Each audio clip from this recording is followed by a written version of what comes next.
My name is Christian Basil. Years ago, I had an idea. I got myself a TARDIS. Took it to new places, met a lot of new people, took some great pictures, and talked Doctor Who. From Krypton Radio and the creators of the Hanging With web show, this is the legend of the Traveling TARDIS. Join me on my latest adventures and become part of the legend.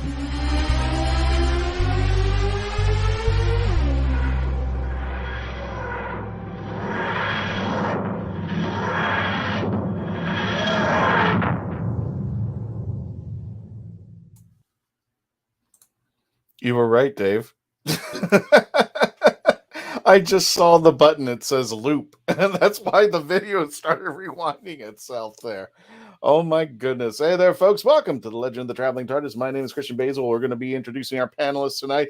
Today, we're going to be taking it just a little bit easy. And anything goes, any question, anything you've wanted to ask us and you weren't able to ask us in previous episodes, this is going to be the episode you want to jump into and talk about anything. There you go, Mark Robinson. Hey, everyone. Hope you're well. Well, this is another 3-hour special. It's so awesome. I wish you wish on that one. Oh, there you go. So perhaps we should start a GoFundMe by Chris Watch. Shush, Mark. Shush. Anyway, I do see something. I do see the cat walking by Melanie's screen out there. So we'll be putting up the cat alert in just a moment out there. Tonight, anything goes. We were going to have a special guest on tonight. Unfortunately, they had to postpone. So we wanted to bring you a new episode because we've been very busy. Some of us have been at DragonCon. Some of us have been at other conventions, SaltCon, and I got a chance to take the Traveling TARDIS to Halloween Horror Nights this past weekend. Of course, it's going to be running through the months of September and October. But if you go now, subscribe to our YouTube channel, which we want to thank you. We reached 2,300 subscribers. So thank you for hitting us that new goal. We're trying to get 2,500. Hopefully by the end of the year, we're trying to get to 1 million if you can get all your friends out there. And I know there's you guys know 1 million Whovians out there. So make sure you're not only subscribing and sharing our videos, but get those folks out there, your friends. Just let them know, hey, we are the podcast for them today. We're the podcast for Doctor Who whenever. So let me go ahead and bring in the panelists. First of all, let me bring in Dave, who is live from Game Haven in Sandy, Utah. I am from the screen. How you doing, Dave? Welcome back, brother. I'm doing great. I'm thrilled to be back. It's been just an incredibly busy I know few weeks, few months, most of it good, not all of it good, but focus on the good. So I came down to just outside Salt Lake City for in Layton on the other side of the city for SaltCon, their end of summer convention. Got to play a weekend of games. I talked to all of one producer. I was here as to play. And then after this show, if you're in the Salt Lake City area, I'm going to be demoing Chai here at Game Haven in Sandy. So you can come on out and say hello. Sweet. Now, where is this? Just for our friends who may be just having to watch this or in the area, where is the convention at? So the convention was at the Davis Convention Center in Layton, Utah, which is on the north end of Salt Lake City. And where I am right now in Sandy is the south end of Salt Lake City, Utah. Gotcha. All righty. Speaking of people going out, because again, I really don't have a great segue in there. Mr. Mark Muncy. Gang, hey gang, how we doing? Florida, and Mr. Mark Muncy actually was at DragonCon in Atlanta, Georgia. He's going to be telling us a little bit about his adventures out there, but just a very brief synopsis. What was it like out at DragonCon? A lot of walking. Then there was a monsoon on Saturday, and and the Hilton got flooded. So that'll probably be the so that was true. I actually heard rumors that the Hilton got. Yeah, wow. The bottom floor of the Hilton got flooded. It was crazy. But other than that, so that'll be the next con. What are they? The cult. Because last year was FedEx John, and now this year it'll be that. So the Hilton flood. But no, other than that, it was amazing. I had great crowds, great turnouts. The paranormal peeps, are there in droves for my stuff, and hang out at Bard's Tower with lots of famous authors and feeling imposter syndrome in a big way. But it also happened to be the day that Travel Channel and Discovery Plus announced my documentary coming out on September 30th. So then I got to play bigwig for a little bit, and they all kind of ate some humble pie. It was nice. Don't eat too much there. Don't tell us too much. We're going to save some because we want to. Oh, we got some stuff to show our friends out there. Some stuff that you had at Dragon Con. And speaking of which, I'm bringing in the lovely Melanie Dean.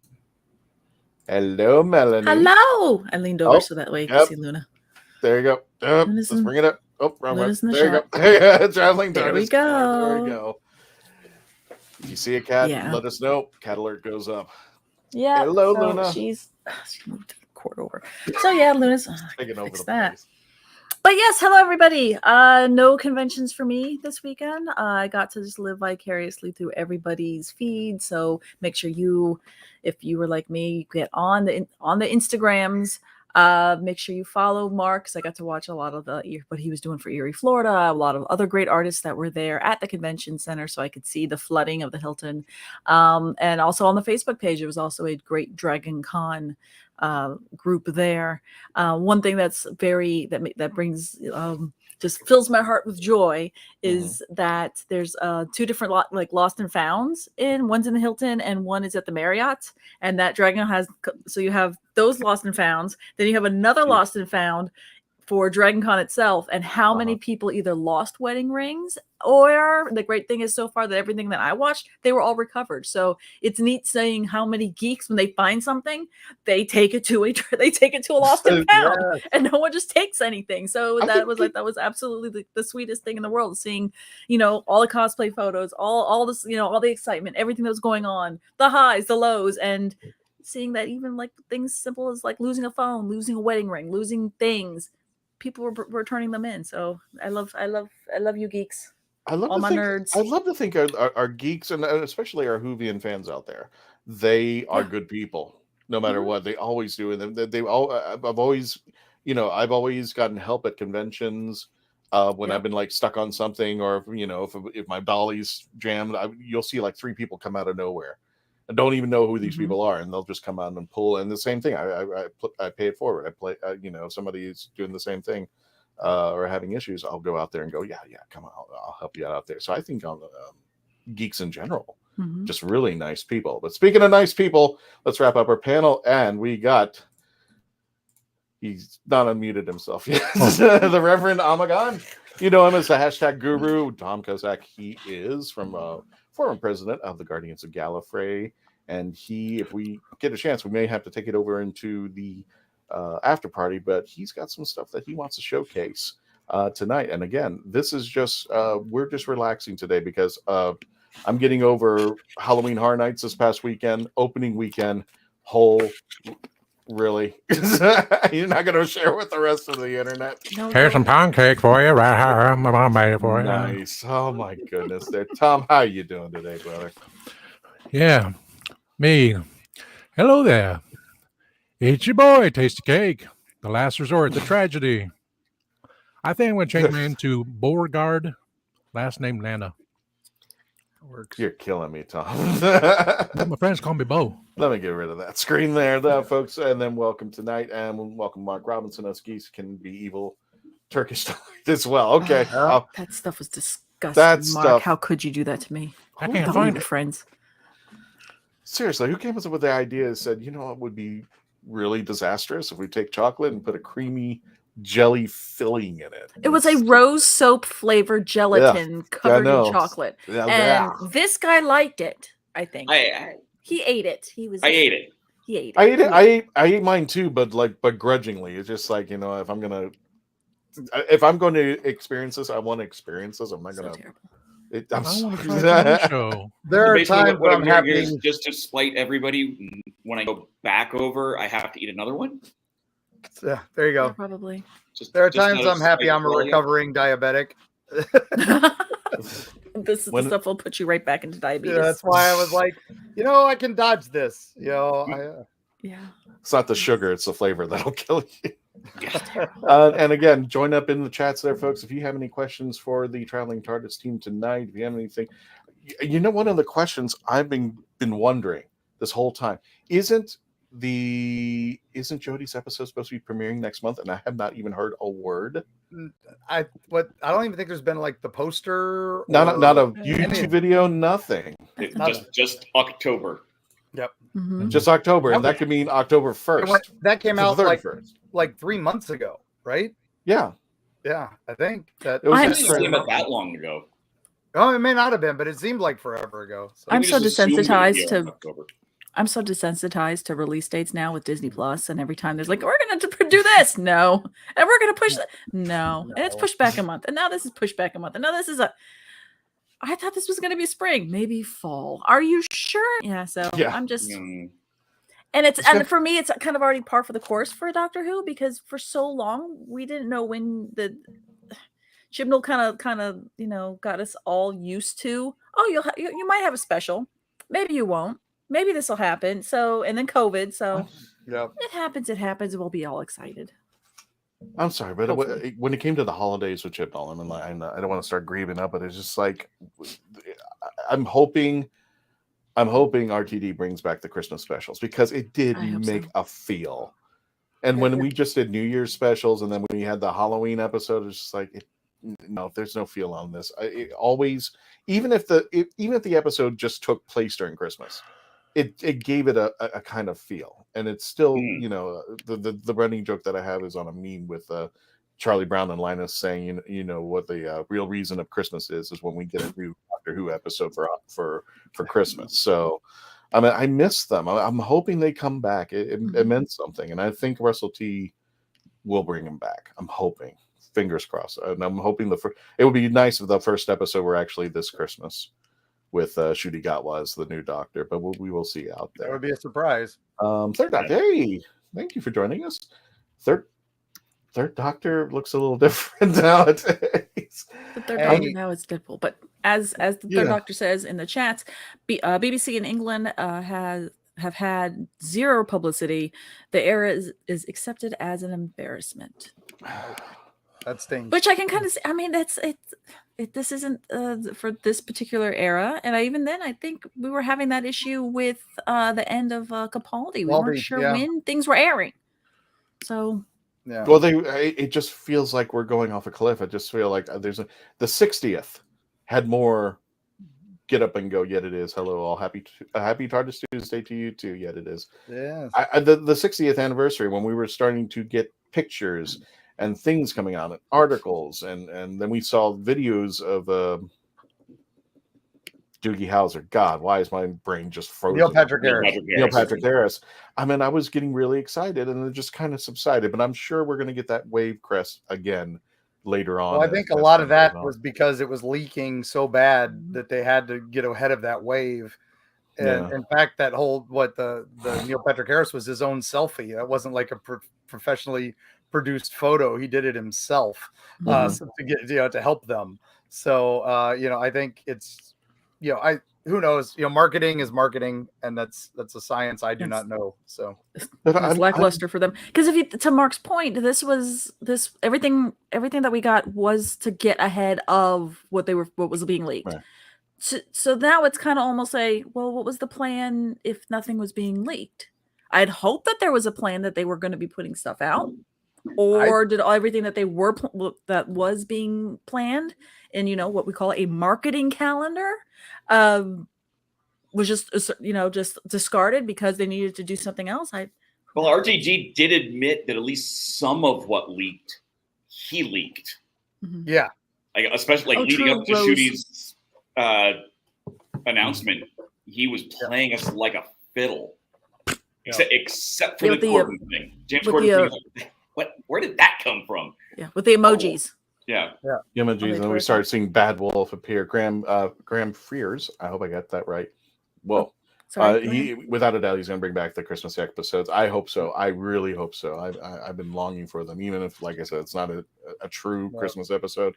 It felt like Christmas. It felt like we were opening a gift on TV or on our apps out there. So I do kind of miss get them back. And I'm hoping when Shooty gets going, we'll start seeing a lot of those Christmas episodes. I want to see a Christmas episode. I want to see a Halloween episode. I don't care what season it is. I want to see more Doctor Who. I want to see good Doctor Who. Do you think they would do a Halloween episode? I mean, I know that's more of an American thing. They're starting to do a little bit more over in the UK. They're getting back to the hiding behind the couch. So, yeah, they're doing some spooky episodes. Well, they did one. I mean, to Chibnall's credit, it was, what was it, the Halloween... I can't even remember his episodes. That's the Halloween, not the Halloween Adventure. If anybody's got it, please put it in the chat. I'm trying to remember. The Halloween it had like Apocalypse. A Halloween Apocalypse. It had one mention where he's like, hey, he had a joke about handing candy to a trick-or-treater who wasn't in a costume and was like 40. And that was the only Halloween thing in the entire episode. Right. Nothing else. Well, if you really want to, it's now a music video, and we're going to be playing it during the 31 days of Halloween. According to the Rays of Times, remember that guy who said, eat my salad, eat my salad? It's Halloween's next month, mate. And he threw his salad at the guy. Yeah, that's right. Yeah, what the hell is that all about? According to the Radio Times, BBC TV Guide magazine, 4 weeks ago, were to say BBC and Doctor Who are in talks about Xmas episodes returning. I hope that. I hope so. Hope you're right, Mark. I swear, I hope you're right out there. All right. So I am no Kevo, but there you go.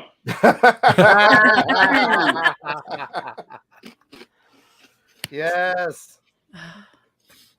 I might be over there. I can taste that bile in my mouth now. Carl's got a question for you. There you go. Okay, does Melanie have to vacuum cat hair out of printers, computers, fans like I do? Yes. The answer is yes, especially this particular printer behind me. When it starts up as it is, it sounds like the Artemis is ready to go if it ever launches. Come on, Artemis. But yeah, that sucker goes up. Yeah, I have to make sure that everything is. Yeah, Gary 7 was up there on the launch, stopping it from going off. It could have ended the world. So you know, or the Doctor could have been either of those guys. Could have been the save the timeline. That's all you got to remember. That's right.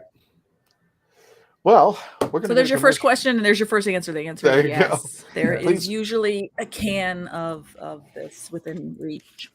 See, that's why I have snakes and lizards and spiders. I just have to pick up their sheds. That's it. I'm going to bring up Third Doctor's mention because, that is true. He brought an Easter one. Yeah. It was just a bleep. It was just like Happy Easter, and he bit into a piece of chocolate bunny or something like that. Yeah, that's true. But we did have an Easter. We did have a Halloween, which I don't even think Halloween was even mentioned in that episode. I think it was just on Halloween. Right. Yeah. No, Dan. Yeah, the 40-year-old guy we were talking about earlier came up, and Dan scolded him and was like, "How old are you?" So we're giving out chocolates.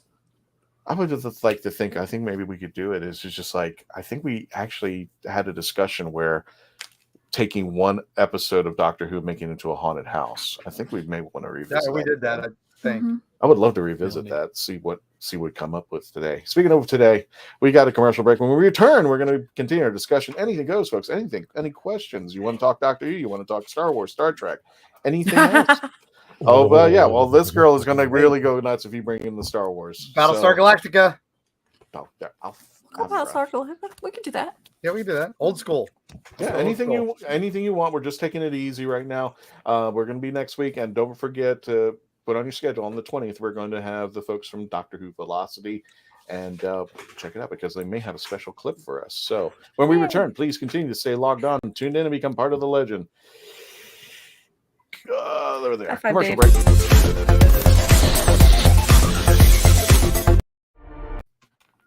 Come on, Dave.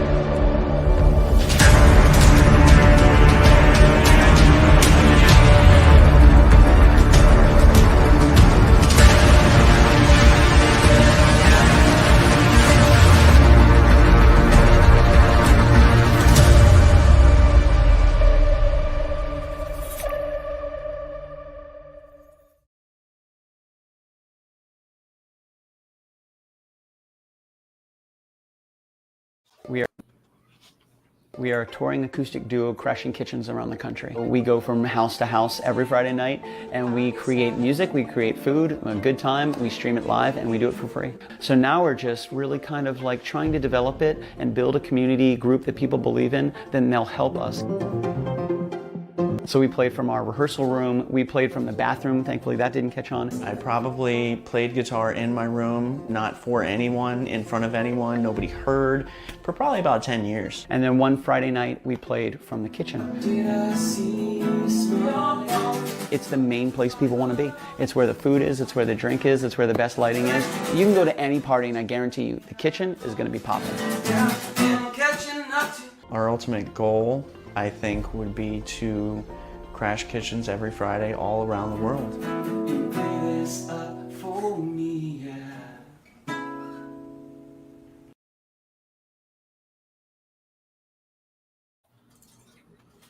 Meet the Doctor. I'm the Doctor. But not the one you were expecting. All right, sexy.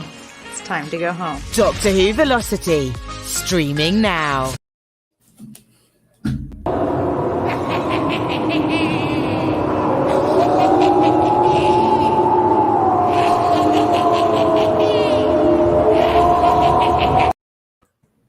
That's what I was talking about earlier, Melanie. I didn't realize in StreamYard right now, the videos, there is a click button that says loop.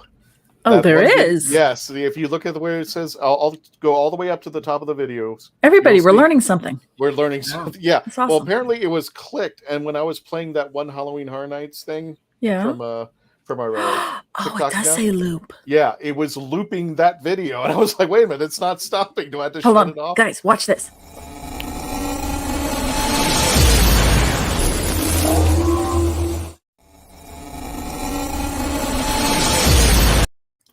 Me just trying to give everybody a seizure. Found a new toy there.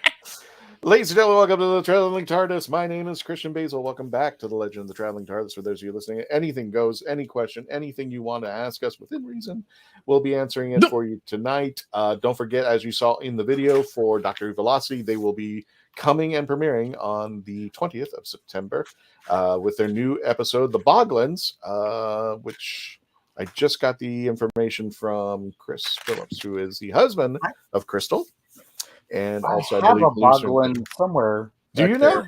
Yeah, one of those old toys. With with the little crazy eyes. Somewhere back there. Next commercial break, I'll dig them out. Okay.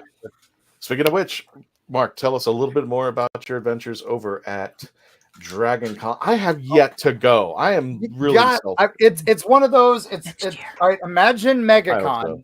Yes. Right? Imagine MegaCon, but spread out over 6 city blocks up and down a hill. I heard that. Yeah, it's because your registration is in the Sheraton, and that's where some of the panel tracks are, like the paranormal track, all that. That's where I was. And then you have to walk 2 blocks to the Hilton, which is one of the major big hotels. Then the Marquis, which is the Marriott. That's the one you see in Loki and a lot of TV shows and stuff, has the really crazy elevators. And that's where all the cosplayers hang out. And the Marriott has the celebrities and like the A-listers basically. And then there's another hotel, I can't remember it, but it had the art show and a lot of other stuff. And then you go another 2 blocks uphill to the vendor building, which the Amerimart building 2, and that is 5 floors of vendor show. Yep. America's That's what I heard. I was a friend at the Glassy Geek. I was looking and said, I'm on the 3rd floor. I'm like, the 3rd floor? yeah, I was on the 2nd floor with Bard's Tower. But you got to remember, we think MegaCon, where it's huge and spread out. This is about the same size because these are small. This is a building, so it's a regular sized building. So it's not. I would say probably about the same number of vendors, just spread out over floors. Yeah. And the Artist Alley is the top floor. And then there's another building next to it, which is all the gaming. So the bottom floors are all the video games, and then the upper floors were board games, and then there was 2 floors of Dungeons and Dragons, just rooms that you could sit and play with hundreds of tables to play Dungeons and Dragons and stuff. So like we the card should games. go next year. I would like to. It's one of those things. It costs, I think the badges just went up. If you pre-buy, they're like, I think it's $150 for the weekend, but it's 4 days. So it starts technically Thursday night is like all the parties start. And then Friday is actually the first day of the con. Saturday is always Saturday, and it's insane. And that's the day it rained. But they also start with a parade. So it was a parade that through all of those blocks Saturday morning. Sunday was, is normally things wind down. No, not Dragon Con because it's a Labor Day weekend. So Sunday is just as crazy as Saturday. And then Monday is when things finally close down. So, I did several panels on paranormal things, and it was a lot of fun. I hung out at the Bard's Tower with lots of authors like Michael Stackpole, who writes my favorite X-Wing Rogue Squadron books. So I got him to sign those, even though he was sitting next to me and he had nowhere to go. But Jonathan Mayberry was there with me. I love name dropping. Jim Butcher stopped by from the Dresden Files, and then but we had the couple that created ElfQuest was at our table. And for you, Dave, have you ever played these games like Illuminati or Munchkin? I mean, they're kind of or GURPS. They're kind of well known. I think I've heard of them. I think. What's the name that's in common with all those? Andrew. It was Andrew. Steve. Oh, Steve Jackson. Yes. And so I got to hang out with Steve Jackson for a few minutes, and that was pretty epic. So the one sad thing, it doesn't really cost a fortune. It's like $20 the peonies. Thank you for ElfQuest. Thank you, Karen. It doesn't cost a fortune to park, but it is about $25 a day. The nice thing is there are tons of parking spaces, except Saturday when the parade is. Yeah. Is this City Block or 6 City Block? What is the size of real English money? I like that, Mr. Robinson. The thing is they're all uphill. So because you are on a hill. Thankfully I've been doing Appalachia on my new book, so I was kind of used to mountains. But man, it's big. You don't know the scope. So if anybody ever complains about walking at MegaCon, I'm going to be like, no. No. I did do Hoolanta over at 1 year, and I remember having to walk up. I'm like, it's a Stairmaster in some places. Yeah, I even got to visit the CNN building, but I remember having to use Marta to get around everywhere. And it's pretty crazy. So and I know San Diego Comic-Con is very similar to that, where it's a huge, luckily it's huge in that there's a lot of square footage, but there's no hills and there's not really any, it's 2 floors tops. So it's not, and I mean, I know that with, I think Christian's dead. Christian's dead. He was frozen, so we're just going to keep going. That he had to go. The photo op. Chattanooga. Did I miss something? Or you just know that he goes there? Because I was just in Chattanooga. Are you in Chattanooga? It'd be a shame if I didn't realize that. Yeah, but Steve Jackson was awesome. He was signing the new Batman Munchkin. Fighting Fantasy, Steve Jackson, same guy. Yeah. Christian has a picture of me with him, but I don't know if he's going to show it. Because he's gone to us now. He's in the negative zone. Now he's gone. He's banished. I'll see if he's loaded it in, as if it's something that you sent. I don't know. I sent some photos. So, just the photo ops there are insane. People come from all over the world to do the photo ops. The cosplay there is off the chart. It is, if you want to see the A+ cosplay, Dragon Con is it. This was just from my booth. There was a number 5 came by and looked really good. I had a 4 come by a short time later. One of get rid of this comment real quick. That was at like 9 a.m. And they had people lined up at 9 a.m. And then they had to cut. There was more people waiting. They had to cut them off because they put me in the little room. And so later they moved me to the big room and they still had to turn people away. So is this now the big room? This is the bigger room. And there's a bigger room, like a Hall H style for the celebrities. But this is the room they moved me into for my second panel because the first panel got too big. Now what's cool is they have the app, so it shows you, things got moved. We for updates. But there's my next appearance. I'll be a guest at Mothman on the 17th. and 18th of this month. And if you look at 11 a.m., guest speaker is Mark Muncy. So I'll be opening the Mothman Festival in Point Pleasant, West Virginia, talking holler monsters. There's a 5K too. There's a 5K. All right, so imagine Dragon Con. Yeah.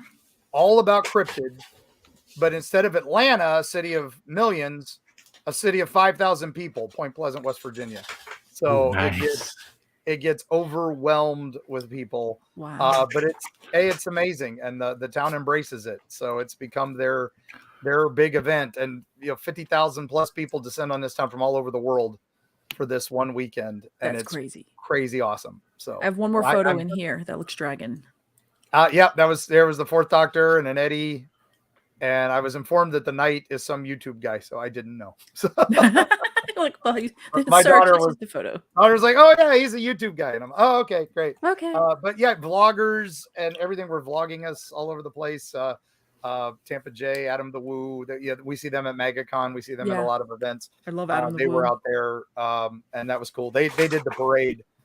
Dressed as Blues Brothers, so they got an insider's view of the parade. So after you're done watching our video tonight, go check them out. So. And one of my panels got filmed and is posted. So my creepy Florida panel got posted. So yay! Yes, first time I filmed the whole panel. It was crazy. So oh yes, the Fighting Fantasy books. Dave, you probably read those. Those things were surprisingly no, actually. Wow, really? They are incredible. They're basically like choose your own adventures, but with stats, and you roll dice to see if you survive the fights and stuff, like the Endless Quest, but a little more depth and a little more adult. So yeah, I've got similar, but I've got one on Krampus actually that I'm going to be reviewing in this year's holiday series, and I believe the same author did a couple of Doctor Who ones, and I need to get in touch with him and find that out because I didn't find that out. There was an old Doctor Who one. Expo. Yes, Carl, that was a market popularity when they give you the bigger room. Yes. Hopefully next year I'll have all the bigger rooms. So I felt really bad for the people because I saw this short line outside at one point. I'm like, oh, okay, I got a good little line. And then there's the stairs. And what I didn't realize is they had stopped the line at the stairs, and there was a second line at the bottom of the stairs for people still waiting. So there was an even bigger line downstairs that I didn't know was waiting for my panel because they weren't allowed to stand on the stairs for fire reasons. Oh, that makes sense. Yeah. So, oh yes, a literary con. Yes, but they do get some game people. Yes, Liberty Con is a literary con. Thank you, Dan. There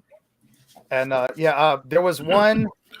All right, so going to give advice to Dragon Con. Top 5 suggestions. Emergency. Take all the vitamin C you can.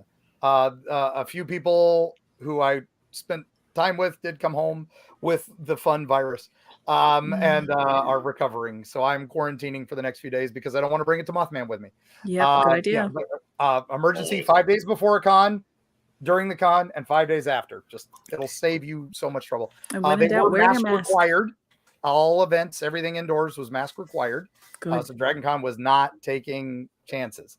Let's see. So other things, bring money because with that many people, cell signal can be crazy. And have cash, especially for the vendors. The celebs love cash too. You'll usually get a cash discount because we can avoid those pesky PayPal fees. And then there's plenty of places to eat. So you don't have to worry about con food. It's con prices. But you don't have to worry about trying to find, con food. In the vendor building, there was a Chick-fil-A, an Asian place, a pizza place, and a barbecue place. So, you didn't have to worry about, there's, 3 things of chicken tenders, and hot dogs. From one exhibitor to another now, is there any place since I've never done Dragon Con, is there any place around there like I don't want to say gas station, but to pick up those little things like drinks and stuff like that you'd be able to have behind your booth and not have to depend on the convention food? We stayed at an Airbnb 5 minutes outside of town, so we were able to load up. But literally, you're downtown, so it's all downtown prices. There's a CVS, there's a Walgreens right there. There's a thing called the Hub, which used to be called the Atlanta Underground, but they called it the Hub because it sounded kind of creepy.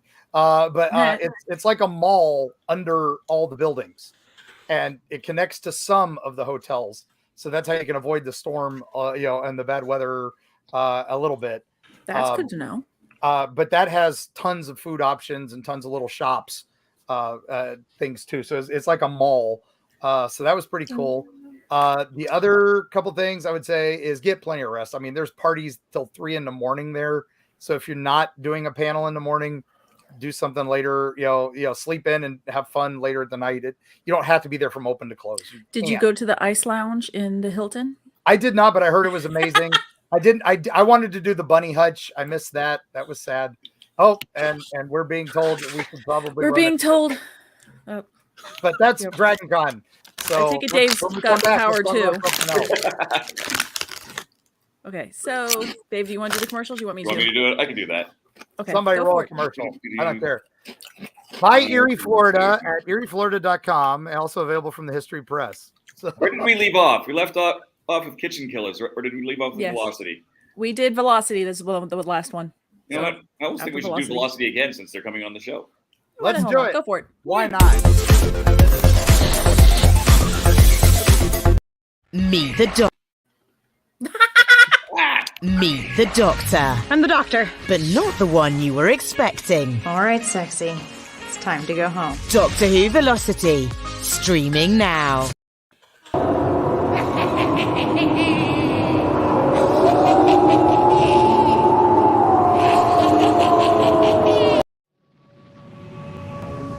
Hello, I'm John Nathan Turner. And I'm Janet Fielding. No, that's not right. Let's start again. Hello, I'm John Nathan Turner. And I'm Janet Fielding. We're here in Channel 17 studios for... What are we here for? We're here for commercials, but we're not, because those aren't the commercials. Those aren't the commercials, Dave. What the heck was that? That was awesome. Look at the word commercial. I see that now. They've been... You're getting the commercial for Pensacon because Janet Fielding's going to be at Pensacon this year. There we go. By the way, this background, this is my gift to all of you Photoshoppers, especially since we did the horrible let's meme Melanie with food. They have a green screen wall here, so I'm like, I'll do that. All right, let me see if I can find out where we are.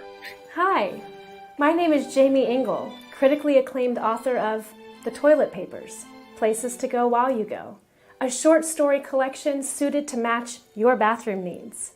Only have to go a little? No problem. I've got stories under 1,000 words for you. Far from poopin'? I've got you covered. With stories over 5,000 words to keep you occupied, while your latrine stays occupied. And that's not all. The Toilet Papers is endorsed by the fine folks from Squatty Potty, the stool for better stools. But don't take my word for it. See what Dookie the Squatty Potty unicorn has to say on YouTube. You won't be disappointed. Well, I've got to go, but you can grab your copy of The Toilet Papers on Amazon in ebook or print, or get an autographed copy from me at therightangle.com. And don't worry, I promise I'll wash my hands first. The Toilet Papers. You might just stay in the bathroom longer than you need to.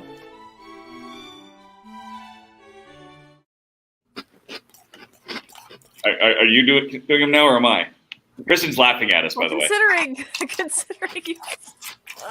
Welcome back to the Legend of the Traveling TARDIS. As you can see, Christian is not here because his power went out. But do not fear, he's backseat driving over in the comment section. As he has noted, as he's noted before, it's not so easy now, is it? Well, it is if it's in the same order that it used to be in. Exactly. So I'm going to side with Dave here on this one. With yes, that they are labeled now because we weren't used to them ever being labeled because Christian just kind of free willed, just do whatever he did. So we're back. We're going back onto Anything Goes, where we're talking a little bit of Dragon Con. We're going to be talking about Salt Con, and Reverend Emagon is here to eat and chew on for your podcasting pleasure. Yes. I didn't know he came back. He's all of a sudden washing the hands, and all of a sudden this comes up. What? Ramona brings up another good little tip when it comes to going to conventions, and that's bring Mio Energy Concentrate to mix with water. And that's a really good idea. Hydrate. Although you didn't have to worry about that too much when the monsoon came. So Yeah, we joked that we all had encounters with the Georgia River monster, which was Atlanta traffic, because they did not care about the 2 feet deep water and the poor cosplayers walking along the side of the street. They literally were splashing the heck out of everybody. That was not pleasant. But yeah, other than that, it was just generally great con. The celebs had a grand time. Definitely that use the app to schedule all the things. Yes, tell Christian to reverse the polarity or realign the dilithium crystals. Yes, I agree. No, he's in the chats with everyone. He looks like he's in the YouTube chat. I hope he tries turning it off and on again. That's the question. Yeah, no. There was an IT crowd cosplay group that had the internet, and they carried it. He was spot on. The monster was spot on. There was one I had to do a double take. There were a couple Mythbusters, and I really did have to double take because I know they have shown up. Mm-hmm. There was a couple Daft Punk, and I remember the 1 year Daft Punk went to Dragon Con as Daft Punk. Really? And they snuck around all day and nobody knew. Yeah, it's great. That's like when Bryan Cranston was walking around San Diego Comic-Con dressed up like Walter White, and he had the mask on, and then he takes it off, and he's like, "Oh my god, he was underneath that." Yeah.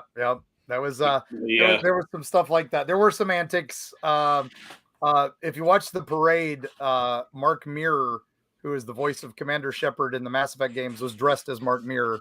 I love Mark. Yeah. It's funny you mentioned him because I was about to mention Mark. Yeah. This is him in cosplay. Yes. He was with the Game of Thrones group. Mark Mirror does. I took that picture in Edmonton. He did it he hosted the cosplay contest. But yeah, for this one, for the parade, he was cosplaying himself. From the Dungeons and Dragons podcast that he's doing, the Black Dice Society. He was cosplaying the character he cosplays as, that he voices, which was pretty fun. So we have a question out here from Mark. I know I'm kind of going back to some of the questions. So Mark has a question for Dave. What do you think about Magic the Gathering doing a Doctor Who edition in 2023? And does anyone else on the team ever played Magic the Gathering? It's going to be interesting, that's for sure. I have not played, and here's me showing my age. I played Magic from the tail end of the Dark, which was like 3rd edition, late 90s. To Mirage, which is again still late 90s, and right now I own like one deck. That's it. But this is going to be really interesting because the mechanics of Magic are really good. There's a reason it's been around for 20-something years. Well, it's very similar to Pokemon uses a similar thing too. It's the same company. Yeah. So this is just what they're calling it, multiverse, because they're also bringing in some other licenses. Yeah, they got Lord of the Rings, and I forget there's at least one other, maybe 2 others. I know they were trying to get Marvel, but Marvel said, Disney said no. Yeah. So, because they're trying to do their own games, they'll do their own game. They are actually. Disney is coming out with Lorcana. Yeah, which was a more advanced version of their Villainous game that they did, I guess. So. No, it's going to be it's not. Oh, whole new? It's a trading card game. It's Magic, Pokemon. Very nice. I'm kind of excited to see what they do with that. I had the article about. But as for me about playing CCGs, no, never. I was an old school pen and paper RPG guy, and I saw the CCGs as the end times, and I was right. They almost killed role playing game for a while, but then they came back. So, okay. Well, Christian's back, and he has, I believe, Summer, who just did the biggest yawn in the world, and is just licking his face. Yeah, power back. Yeah, you could say that. That was just freaking. Did you pay the bill? I'd like to think I did, but did you apologize to Robert the Doll? That was one of the things I forgot to do. I was talking about Robert the Doll at one point in one of my panels, and the lights all went out. And I was like, "All right, everybody on 3, say we're sorry, Robert." And then the panel then the lights came on. It worked out great. Oh, Warhammer. Yes. That was probably one of the coolest cosplay groups. There was a Warhammer cosplay group, and I was like, how are they moving in all that armor and stuff? But what was fun was one of them was playing a miniature and actually had the stand. So that was pretty epic. Yeah. One year, didn't somebody cosplay the carpet? Yes. The carpet's changed. Well, there's still one little section of it. Is it? There's one. There is? Of it. left in one hallway, so everybody runs to that hallway to get a picture with the carpet. There was one of my favorite obscure 80s reference. There was Run DMC. Yeah. There was one Run DRC, Run Dragon Con, and they were wearing the carpet, but it was Run DMC cosplayers. It was great, and they had a big boombox with the carpet on it.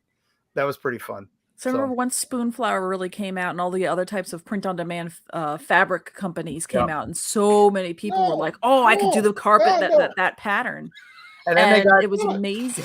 And then they got sued. And then by the artist, and then he sold the rights to it to a company.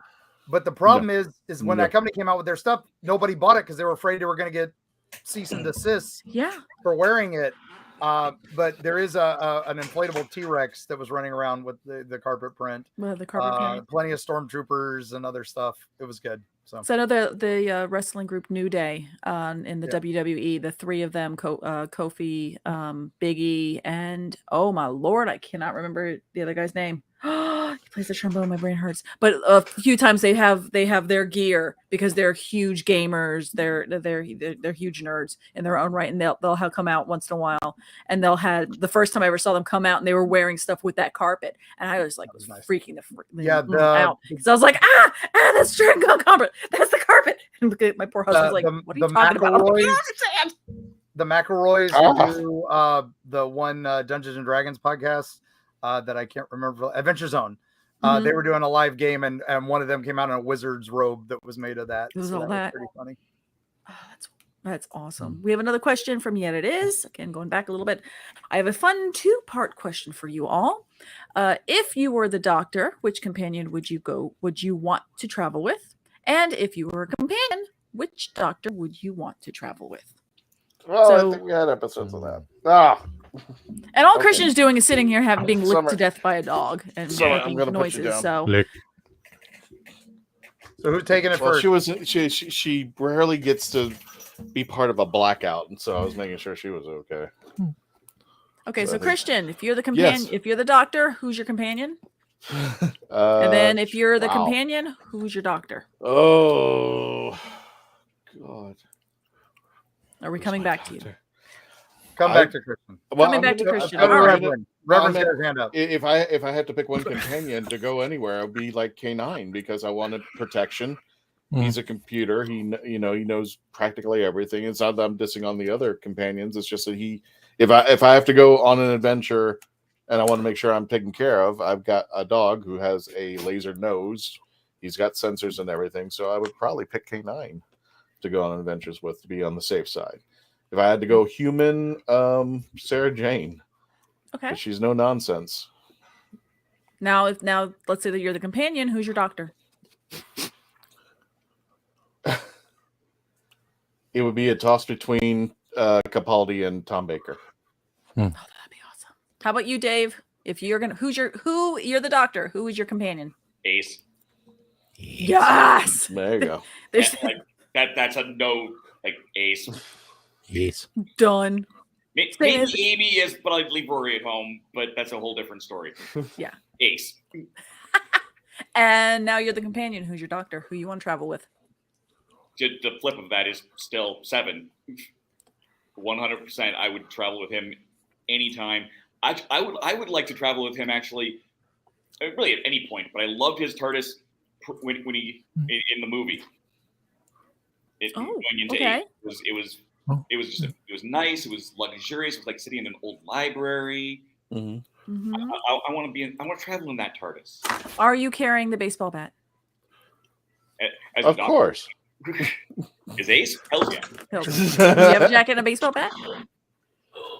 I don't. I have a sweater. I have a sweater. Okay, well, that works out. How about you, Mark? You are now the Doctor. Which companion you traveling with? I've got to go. It's a toss up between Brigadier, but he's not really a companion technically. I mean, he's been with all the Doctors, but so he's never really been an official companion. But I would love to travel with him just because he'd just be fun to have around. But honestly, if I got to go companion, it would definitely be Leela, just because she could kill anything that ever, just trying to stop her from killing things would actually be part of the fun. Yes. So I think that would be just a hoot. And then if I were a companion, which doctor would I want to travel with? Yeah. I'd probably want to travel with. Oh, I'm gonna go Pertwee, just because we got that Venusian judo and all the gadgets, everywhere. So, and I don't think he ever got a proper guy companion to hang out with a little bit. So I think we would have had some fun. So. Are you going to drive Bessie? Or are you going to let? Oh, that's the other reason. Schiffer? Yeah. So I got to drive the Whomobile, the Bessie. I got to drive all the gadgets. Come on, and I got to hang out with the Brigadier and Sergeant Litton. So I still get the best of both worlds. Best car road trip ever. Yes. Okay, Tom, your turn. So you are the doctor. Who's the companion you're traveling with? Of course, I'm the doctor. I wrote myself into stories that way. Okay, I'm the doctor. And then in your stories, which companion you want in this particular one? For continuity, I go Leela. In the story, I did have the 13th Doctor as my companion. Spoiler. And as a companion, it has to be Capaldi, even though he yelled at me in the story. He's my favorite doctor. The second to be Troughton, but Capaldi will always be number one for me. Awesome. So for me to answer your question, yet it is, if I was the doctor, which companion I would have, I would pick Harry Sullivan, because Harry Sullivan needed more episodes, and I'm going to travel with him, and I'm going to try to do my best to not call him an imbecile. That being said, if I'm traveling around, I'm going to want to travel with Tom Baker, the fourth Doctor, as well, because I think that would just be, I have a feeling I would learn a lot, and I would have to learn how to thicken my skin a little bit, because I have a feeling he would be the one calling me an imbecile all the damn time. So that's our answers to those questions. Let's see what else is going on. I just want to pop this up because Mark sent it to me. I guess what's his companion? That would be an interesting pair up. That'd be a good pair. Which is funny because she has the bat, now he has the bat. I like how they swapped weapons. I think both are lethal. That was good. Equally as lethal. All right. Well, I think we have. No, okay. Mark, did you see the huge river monster sturgeon that guy caught? It's all over Facebook. Huge. Oh yeah, I saw that. That thing was. That's definitely, they get big, and that's I thought that was fake. Yeah, these things get huge. There was a huge catfish caught pretty recently that was almost 16 feet. I think the record is 18 feet. So, and the guy says there was a bigger one that he missed. But that's a fisherman's tale, so you never know. But yeah. Well, is that Fizzgig Christian Holding? Yes. Fizzgig. Mm-hmm. Speaking of which, reference. Yes. Now that I'm getting back on track, we want to wish some people some happy birthdays. First of all, Kai Owen, yay, who played Rhys Williams in Torchwood series. He turns 47 on September the 4th. His birthday was already a couple days ago. And another person whose birthday just recently got celebrated. Everybody loves this guy, Michael Berryman, who also got to hold the TARDIS. He turns, believe it or not, 74 years old. Really? Yep. He's up and he's still doing it. Yeah, he's still doing it out there. Honestly, I feel that man might be the most kindest person in the industry. He is weird Florida. He is Erie, Florida. Yeah, and he lives nearby. He does Spookala, and he does a lot of local cons. So he's super nice. When I got to interview him, exactly. He's just a fabulous human. When I saw him and got a picture of him, and somebody, when I posted this on the Traveling TARDIS site to wish him a happy birthday, somebody goes, "This guy is the sweetest guy." And I said, "You don't understand. When I say this guy is the sweetest guy, I'm not being, No. He's got sugar coming out of his fingertips. Exactly. He is nothing like the personalities he puts on screen. He is just the most. Maybe that second part of Weird Science, when after they get their cover blown and he's like, "Hey, don't let anybody know about this. I don't want it to interfere with my teaching job." So there you go. Oh, that was true that he was that he had a choice between the two, or he was worried about the. Or am I getting that wrong? I don't know, because I'm sitting here going, "You're behind the photo," so I'm worried that you're like gone again. I'm thinking of something else. Well, happy birthday, Michael. Happy birthday, Michael Berryman. He turns 74. My goodness, and I hope he keeps going for quite some time. No, I don't want to. Yeah, many, many more. I'll just get rid of this. There you go. Boom. Hey, there we go. We're back. We have one more question. Okay, bring it on. So Andrew Morris asks, "What Doctor Who merch do you want? I would love some more releases of 13's run, like the New Master and the Fugitive Doctor, and the Eighth Doctor's Dark Eyes Sonic. I spoke to Weta about this, and they said it's up to the BBC. So what would you want?" Oh man, I want the Warlord Games Exterminate, Doctor Who Exterminate miniatures game in North America, and unfortunately their license is coming to an end. Yeah. They haven't announced a specific date, but by all accounts, that line will go away if you're able to get it basically at the end of this year. Poof, gone, melt everything else down. So I wish that we had more of that and that we had it in North America. Yes. Tom, you're the merchandise expert. What would you want as a I keep Doctor Who? thinking about it because the limitations on the TARDISes themselves. The last one that was released was electronic First Doctor's TARDIS, and I got one. The box was damaged, so but with Al Duard had a big press release saying, "Oh yes, we're not having anything new coming out. We're going to re-release 2 sets that no one wants in the first place at a cheaper price." Except I know one friend on Facebook actually didn't get them, so hopefully someone get that for him. But TARDIS is sonic screwdrivers are always important. Dark Eyes, I have one. I just don't know where it is. Somewhere back here. Anything for role play, anything. The companions, which everyone wanted companions forever and a day, but they say no, we're just going to re-release all these things. So expect the 9th Doctor and 13th Doctor set re-released again with all 3 of them with no companions and of course no accessories. Yeah. Mark, I would like another TARDIS console. It's been years since they've released a toy TARDIS console. Or a full size. There we go. Ramona's got it. A full size working TARDIS console. That would. And I wanted to fly through time and space. I'll take an inflatable for my front yard. Come on, let's do. There's Halloween everything and Christmas everything inflatable. Let's put a TARDIS inflatable or TARDIS. I think that'd be perfect. Inflatable. Bessie, a Bessie inflatable or a Dalek inflatable. Come on. What I was going to think was I want an inflatable TARDIS that I could do for like Christmas, Halloween, that kind of thing. Because I mean, you're seeing all the inflatables for the Star Wars and everything else. Let me have a TARDIS. I think a TARDIS, a K9 would be a fun little inflatable. K9 would be great. Yeah, any of the we had a Dalek. A Dalek would be. My Dalek has a puncture. Yeah, but like an outdoor one with a fun little. Waving wily arm thing. So an Ood with wavy wily tentacles. That would be great. There's actually a video of this. I want this to magically happen.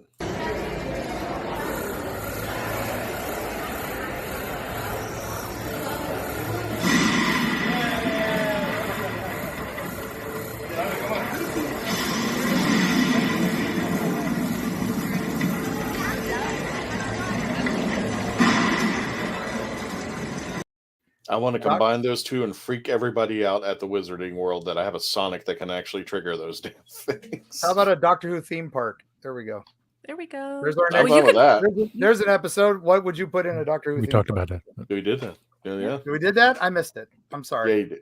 Well, Christian, you could, in theory, get one of the wands for the park and just kind of take out the RFID chip from it. Maybe I'm probably a klutz, and somehow or another I know I'm going to mess it up, and I would spend like $100 on both a new Sonic and a wand. I mean, if I could, I would do it. I'm just saying is that you happen to know quite a few Dalek builders and droid builders and other cosplayers that might be able to do that kind of magical wizardry for you. I could figure it out. I like that unit hat, Tom. Thank you. Speaking of magical wizardry, we are at the 0 hour for our friends who are on the audio. I want a weeping angel to put on my porch and scare her. How did I not even think of that? Carl, yes. That's brilliant, Carl. That's it. 3 of them. There was actually what was it? Daniel, who is the operator of Dalek Hal. I think he mentioned that he was going to have his Dalek sitting in his driveway or in the front of his yard, and he was going to scare the crap out of kids as they were coming by. That'd be awesome. That would be awesome. I want him to record. Don't blink, Tom. Speaking of Hey, which, Carl. for our audio friends, we're going to say goodbye. Thank you for playing. For our folks who are on the video, we're going to continue for another half hour. I was off for a little bit, so I'm not exactly sure where we are, but we are definitely Tom. That's really freaky. That is entirely I blinked, freaky. Chip. Nice. Our friends are on the audio. Again, please, for those of you who love to listen to us on our audio, Tom blinked. iHeartRadio. That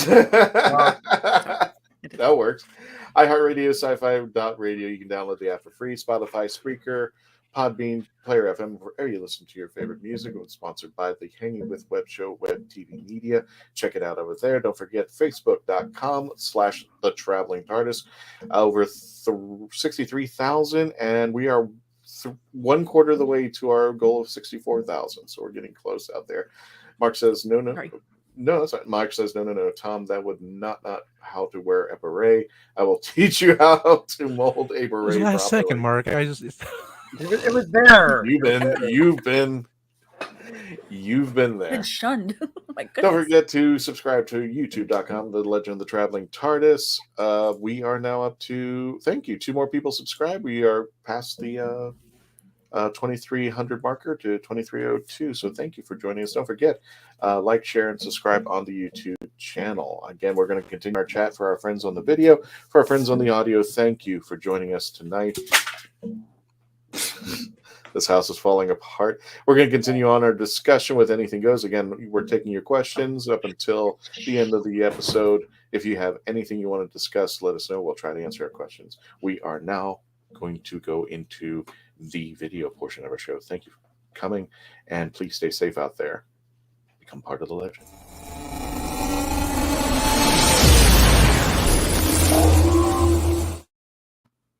Okay. Oh, you didn't have it looped. No. I don't want that. That's going to be a nightmare with that button. I realize my boglin is way up there in the darkness, way above Clem, so I'm not going to climb up and carry and get him down. But I will have. We do have some clips and videos from Chris. He just recently emailed me. I might be putting them up on our next episode. Well, I'll definitely put a couple of them up on our next episode. Yeah. But I didn't know it was not only a family business, but I can safely say this. Crystal and Chris, there might be some family members who are in this new episode with Doctor Who Velocity and the Boglins. So it's going to be a fun episode. If you haven't seen it, go over there. It's only a 10-minute episode, but it is a fun episode to watch out there. Dave, there's a dragon behind you, just warning you now. I moved, but I didn't realize there was a big giant dragon here. I thought it was a second green screen, but no. There. Sure. I'm so screwed. Yeah, that's good. Roll your save. At least she's not looking in the face of my dog. Yeah. Yes, their multimedia room in here has some fun backgrounds. That's nice. So I'm enjoying this. Good I'll definitely say for this, it was nutso this past weekend over at Universal Orlando. That's got to be like opening. It was opening weekend, right? It was opening weekend, and yeah, same weekend as Dragon Con. And I noticed that some people who I would know frequently would go to the opening weekend of Halloween Horror Nights every year. Yeah. But I know there would be one thing this year that would take them away to pull them up, and that would be Dragon Con. So just give you a brief synopsis of just some of the thumbnail pictures that we've gotten out here for the opening night. It was just fantastic. It's me and a dragon. There you go.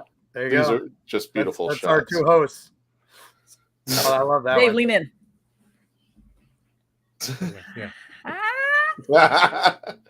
That's a good shot. Okay. Oh, wait, wrong way. You're getting squished over there.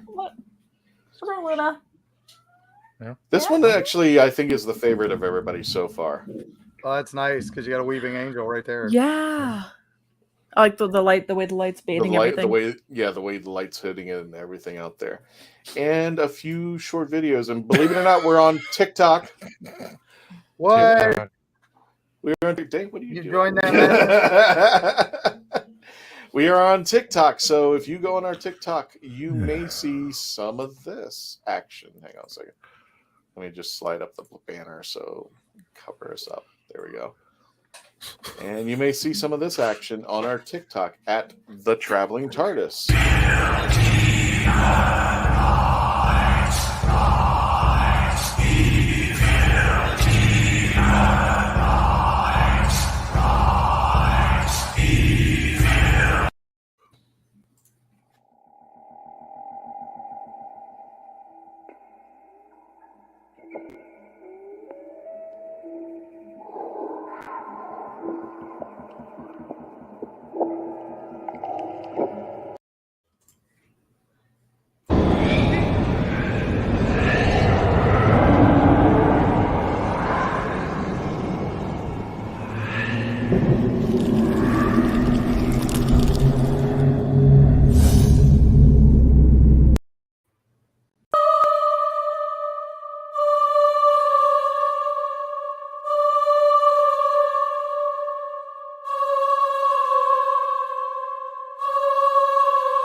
And those are just a few of the and your video gets flagged for copyright infringement. Yeah, that's probably that unfortunately does don't use the TikTok videos on the show. I know, it's like well, here's the using original audio. Well, here's the thing. All those videos are up on YouTube.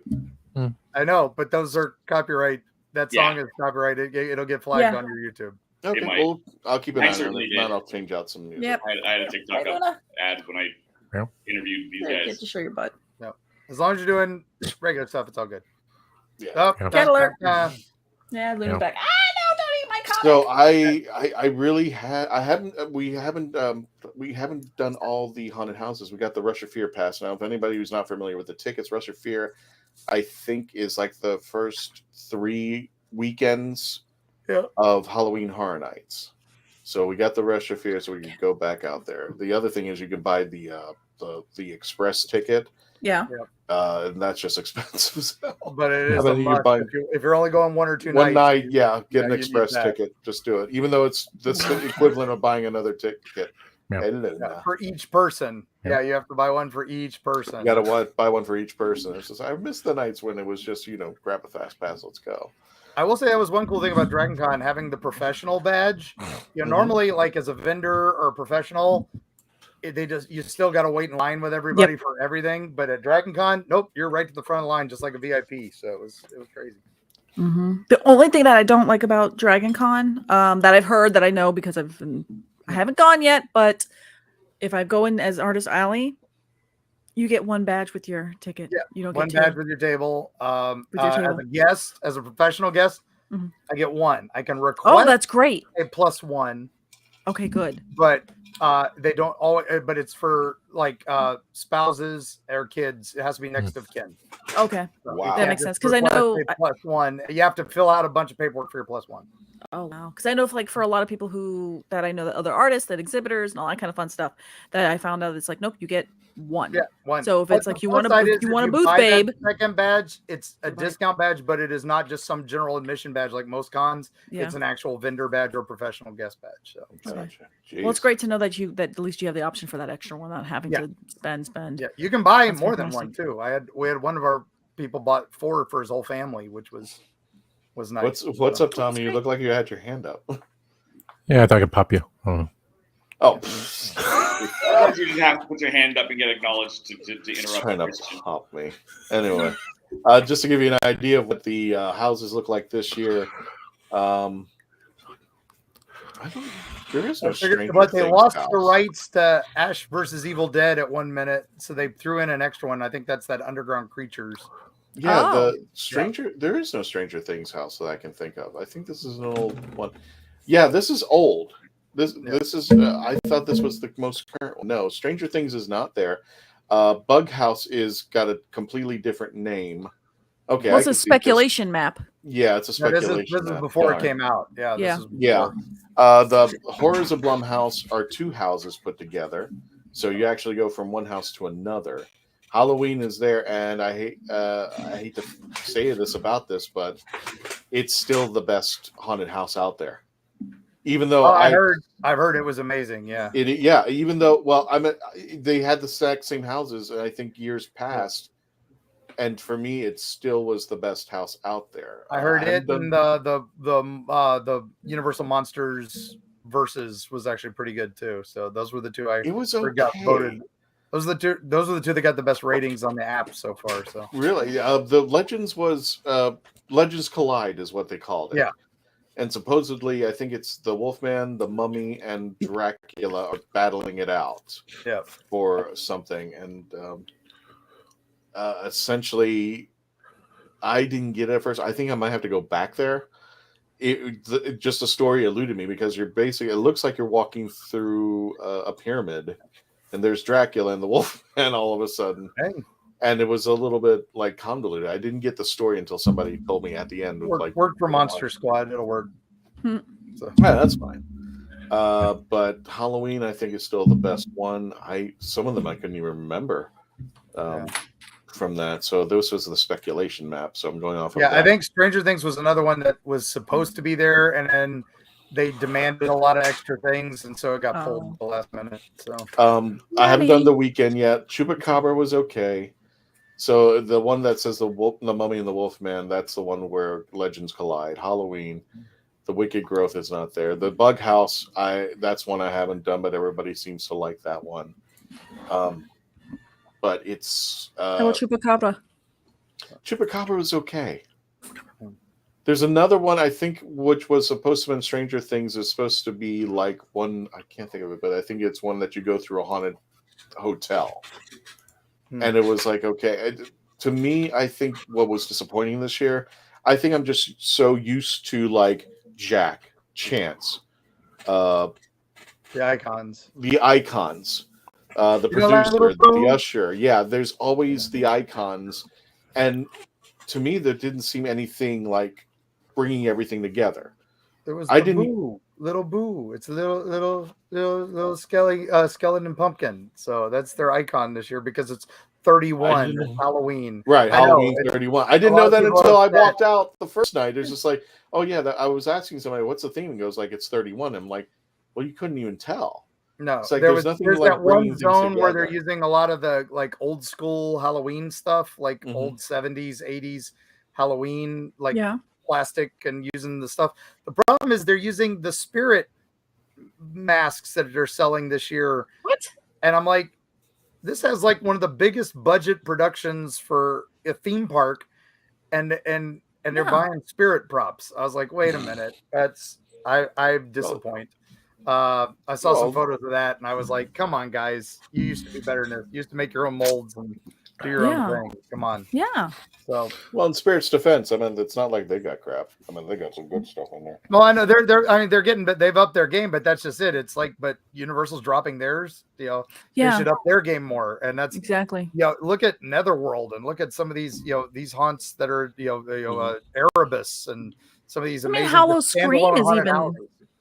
I mean, Hollow Scream, I remember used to being a kind of a. I don't want to say it used to be a joke. No, but they were. But it definitely wasn't the same caliber as a Halloween Horror Nights. Yeah, but now they are. But now it's because Horror Nights keeps lowering, and they keep building. Even the SeaWorld I've heard is pretty good now. So these other guys are going to steal Horror Nights' business at some point because they see that money. I mean, Universal. Well, I like the fact. I like the fact that we now have a Hollow Scream over at SeaWorld. Yeah, which I was like, I'd never even thought I would see the day, and then we went there the first night and tried it out, and it was, you could tell that they had a lot to learn. Well, yeah, but you can't, but there was their first attempt, and plus, it was, you're trying to put a haunted attraction and trying to shoehorn it within an aquatic park, and so like that's kind of a hard thing. Well, for my themes you can do. Yeah. Honestly, the scariest theme I've ever had, and they're never gonna do it again because they angered an estate, and that was going to Halloween Horror Nights where they just put creepy music and fog over Dr. Seuss. Yes. And that was the most frightening, eerily creepy. That's why they don't do Islands of Adventure anymore. Yeah. They got because they didn't like between that and Harry Potter, J.K. Rowling was threatening to pull a lot of stuff too, because she doesn't want anything to do with Halloween, even though it's spooky. It's Harry Potter. Come on, it's all about monsters and all that. But she tried to pull it, and that's why they don't do much in the other park either there for Halloween Horror Nights. They don't have a haunted house back there anymore. Could you imagine if they did put both Halloween Horror Nights in both theme parks, and the way to get between them was to take the Harry Potter train, and there was a special Halloween movie, show? Halloween show just for the Harry Potter train to go back and forth.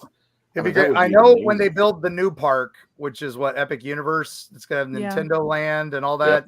But they have a Universal Monsters Land is going to be there, so I wouldn't be surprised to see Horror Nights move to the new land, which has a lot of space. But it might stay here because this is where the sound stages are that they don't use anymore. Right. So that's what all these haunts are the old Nickelodeon and television studios where we filmed Swamp Thing. It's where we filmed Superboy. I remember those sound stages well. We filmed Legends of the Hidden Temple in one of those because you can get around child labor laws in Florida. But hey, look, they're performing.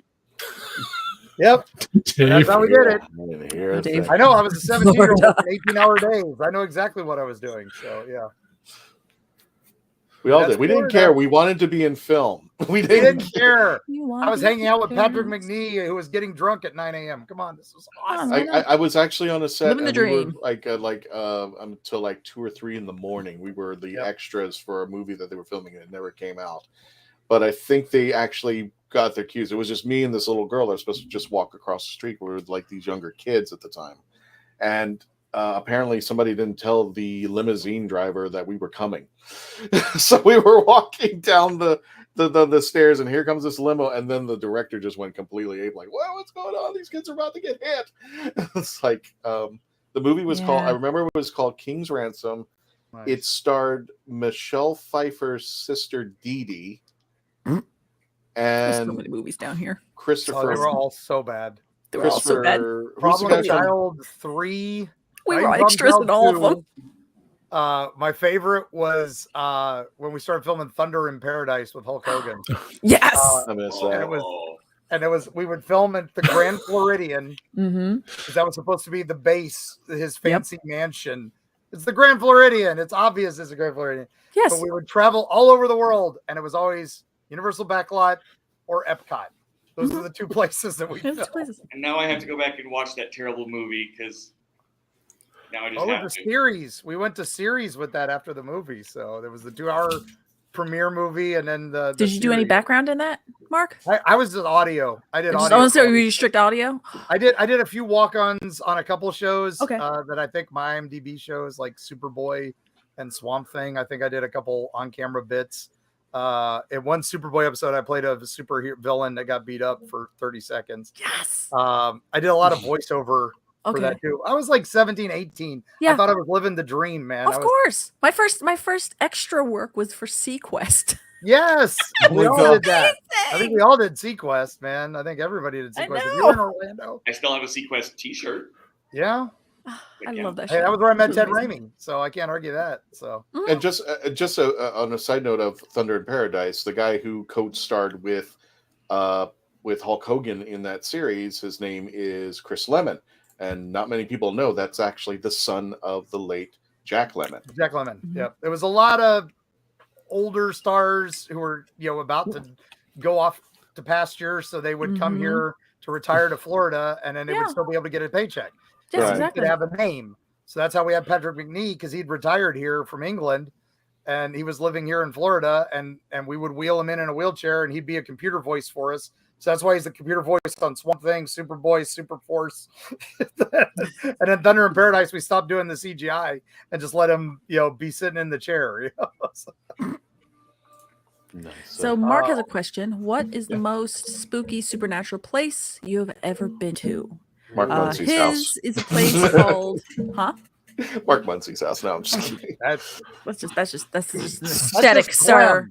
That's just Glenn back there. Mark says that his Mark Robinson says that his is a place called Cold Christmas. It is a place between Essex and Hertfordshire. Hertfordshire. Border where we went to a church. We went to a church fog appeared from our feet and started to hear dogs growling. Oh God!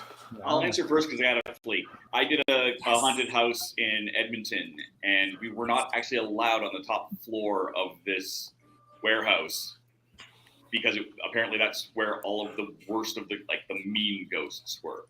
But as we did our haunted house in a basement, and when it would be quiet, it'd be good, and then it would get extra spooky whenever the audience came in.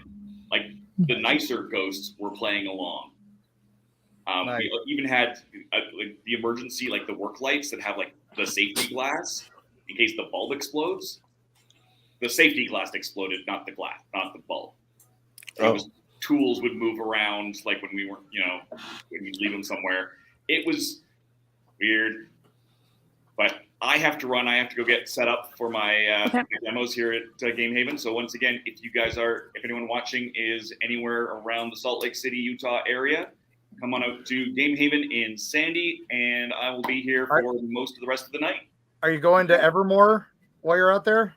No, I head back to Alberta first thing in the morning. So close. Oh, man. I'll be down here again. I know I will. So I'll make an extra day for Evermore on your next trip. So Evermore. All right. Cool with the Raven. Have a good one. Thanks all. Thanks, Dave. Bye, Dave. Bye, Dave. Eat my shorts. Okay, so I'm gonna say I have 2 places. The first one, both of them were when I was filming movies, so that means filming horror movies. So it's the middle of the night, all that kind of fun stuff. Hello, Luna. One was the old Westinghouse building in Tampa. It was basically near, if you took McDill and head south, it was on the water. Basically, the Westinghouse building was where they would dry dock, fix, repair, build battleships and stuff like that for the U.S. and the U.S. Navy. They had the contract for the U.S. Navy. So there was a lot of, in the middle of the night, you're doing a lot of overnights. There was no power. We were only using generators, and everybody and their parent, you just had that feeling, weird, creepy feeling all the time. People would say, I never got to see a ghost. I was mad I never got to see a ghost, but everyone else had different things that they saw, like old workers walking around and all these other kind of weird, freakish kind of things. The other one was another one in Tampa, and that was the old Olivia cigar factory, and that's in Ybor City. I think it's still there. It's one of 4. I think it's one of the 4 remaining, as far as I know. I think it's still there. All wooden cigar factories. And the weird thing with that, again, making a horror movie, so the entire aesthetic inside is creepy. It's dark. You're doing overnights. You're getting tired. The elevator would follow us. That allegedly wasn't supposed to be working. It would follow us from whatever floor we were shooting on, and it would just automatically go up and stop. And then if we were filming it the next night, we would always take the stairs and everything, but it would follow us wherever we were shooting. It was the freakiest damn thing in the world. And lights would flicker and all that kind of crap. And that one, honestly, that was one where you just the skin crawling, that kind of thing. That was the spookiest place for me. The thing about Ybor is the gangsters ran, the mob ran the city for generation. And so the police weren't allowed to investigate any crimes unless the mob allowed them in. So because they had that tight of control. And so we don't know how many people died in some of these buildings. Like the Cuban Club is supposedly one of the most haunted buildings in America. Mm-hmm. And we still don't know how many people died. We know of 6 because they were so public that they couldn't hide them. An actor slit his own throat in front of an audience because he was embarrassed because he forgot the words to his own play and all that. That's probably one of the creepiest places. But for me, the creepiest place was the Dozier School for Boys up in the Panhandle of Florida in Mariana. 110 years of state-sponsored child abuse, and there's so many just unusual things that happen up there, and they're bulldozing it and trying to get rid of it to hide the evidence, basically. It's the ghosts there are creepy, but the real history there is even creepier. Well, it's just that's a dark place. You go there, you feel it. It's like I hope when they do rebuild whatever they're going to rebuild there, that it's for a good cause, because the children there suffered way too much. It sounds like it's that kind of the spookiness and all that. It's just that all the permeates all the atrocities that happen are just still hanging in the air there. Yeah, and it's still That's not terrible. settled. They're still doing investigations to this day. It was open from 1901 till 2011. And they closed it for budget reasons. But and then but in 2008 they had to put up a memorial to all the kids who died there, and to say who watches the Watchmen, basically, because it was a lot of the staff was involved. So it's a forgotten subject, although it's in Erie, Florida, available from History Press and at fine bookstores everywhere. Plug. As I bounce. Of course. So you have to. Yep. I will see you guys after Mothman Festival. Okay. Have fun. Wash your hands. Keep that mask on. God. All right, Tom. Okay, so I have two. The first one, of course, going to the Winchester Mystery House. Didn't see anything, of course, but the stories, the people that work there, they hear a hammer drop, they see spirits. So that's as close as I get to a horror haunted place. But number two, it was when the downtown Orlando, Terror on Church Street. My ex-girlfriend went there one year when we were still together, and she had someone follow her. There was a spirit kept following her around, and then sat next to her at the table. And she said, "Oh, sorry, but I am seeing someone," and then dissipated. What? No thanks. There's another true story. It was my former manager back when I was at the other places. Her best friend, always together. Her best friend passed away. Then my manager had a little girl, and her daughter would constantly see a spirit around her. And of course, my manager didn't believe it. And one day she said, she believed it was her best friend because her little girl kept describing what the spirit looked like. Mm-hmm. And one day she was in the kitchen, said, "Okay, you've seen my daughter. She's all grown up, thank you, but you're scaring us." And ever since then, so spirits exist as usual. There's plenty of stories I can give Mark, but I have not seen one, knock on wood, or whatever kind of wood this is. Where I grew up in a village next to Heathrow, the field in front of my parents' house was called the Soldiers, as it was a mass grave for the Black Death, a bit eerie at night. Wow. Pocket full of posies. Is that where it came from? Ashes, we all fall down. On second thought, the one that said that, no, I'm not interested and it dissipated, that's actually living the dream. So, that's not spooky at all. That'd be actually amazing. Somebody comes saddling up, hey, trying to call up on you. You're like, not interested. And they just go, poof, and just disappear. No, that's actually not spooky. That's kind of cool. Swipe right, swipe right, swipe right. That's why I still wonder about downtown Orlando, because they tore down Rosie O'Grady's, and that place was haunted. It was said on the local news back in the day. Yeah. And I was like, okay, what's there now? Is it still haunted? The spirit's going, you pissed us off. Now we don't have a place to drink anymore. What? I don't know. Just saying. Everything's I'm so used to going to St. Augustine, just hanging out there because it's like my favorite weekend getaway place. So I'm just like, it's cool.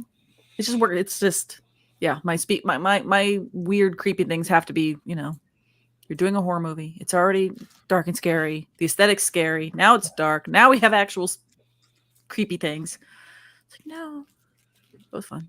Good times. But I never got to see anything. I just had the feeling. And then hearing the elevator going around, following us around. That was kind of just, please stop. St. Augustine is one of those places that is just really, you can tell that there's something going on over there. And I'm one for one. I'm probably told Mark, I said, Mark, I don't believe in ghosts. And he goes, why do you go out and do this? I said, I want to be proven wrong. I want to find out that I'm proven wrong. And St. Augustine has got to be it, especially. Well, how many battles and how many people and literally how old it is. But every underneath you has got to be a body. Something has happened. Yeah, you're walking. You're probably literally walking on somebody's grave in mass. Probably stops because of the yellow fever and what it did to that town. But St. Augustine, for our followers watching or people watching, is the oldest city. constantly lived city in the United States. Is St. Augustine. A lot of people, you don't think about that when you're reading your textbooks and stuff, and you're thinking, 13 colonies, Mayflower, blah blah blah blah blah blah blah. It's actually down here in St. Augustine. And it's a wonderful. Chrissy and I go there almost every other year, but this time, it was one of the spookiest things about it is, strangely enough, if you're there late at night in St. George, down at the street downtown, and everybody's gone. Oh, it's beautiful. Yeah, it's beautiful, but when it gets dark, it is very, very. Especially when there's. They're so old with the coquina sides and the streets. But you know about the history, and it just is quiet. There's inside the city gates. Yeah, and you go outside the city gates with all the different cemeteries that are there. Mm-hmm. The Huguenot, and I would think the other time that I was but St. Augustine in general. I mean, you could probably go anywhere. The fort. Mm-hmm. I wish they did tours at night with the fort. That would be kind of cool. They do it on the outside, but not on the inside. The other two places would be. There is a tour that they do at Ripley's, believe it or not, in St. Augustine. It's a nighttime tour, and it's a very cool one. The way that I think they've changed it out recently, but it's not like your typical ghost tours, like over here, somebody died, and what's her name, and all that. They make it into a mystery tour because two girls did die at that time when it was a hotel. Mm-hmm. So the way that they present it is, who killed them? They go into certain rooms. It's like, okay, this is where. And they call him Mr. X. It's like Mr. X was seen over here. The girls were seen over here. So you're going into the rooms where the supposed crime scene took place.